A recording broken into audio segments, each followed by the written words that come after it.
All right, so this is a paraphrased quote from Albert Einstein that learning is an experience, everything else is just information.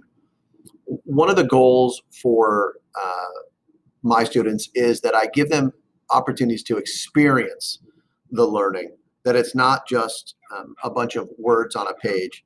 And I'm going to be honest with you, this is a real struggle during distance learning. And this is something that I'm developing my craft at as we go.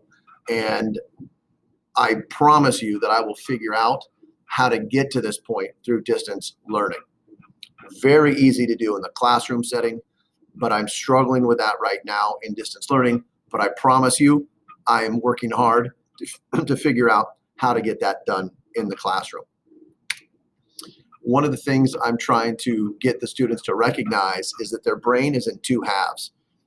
You've all probably seen something like this before, that one side of their brain is much like kind of a computer or a scientist, and the other side is more like an artist or maybe a musician. And research shows that most of us are dominant on one side or the other. Research also shows that the way that we have long-term memory, the way that we own information, the way that we have knowledge is when the artist side of our brain and the scientist side of our brain can talk to each other. So I always try to incorporate in our assignments, our lessons, our reviews, our projects, ways for the artist and the scientist to talk to each other. This is something I can manage pretty well through distance learning. So the activities your child does are not always repetitive.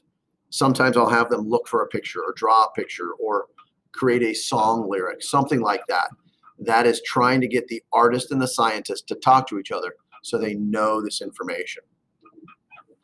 And then particularly while we're in distance learning, your children are going to submit one assignment a day. That is something that I've learned over the last 3 weeks of distance learning that we need to get to. It's super, super simple for the students to understand. So every day, your students are going to have, not your students, they're my students. Every day, your children are going to have one thing to submit every day on Canvas.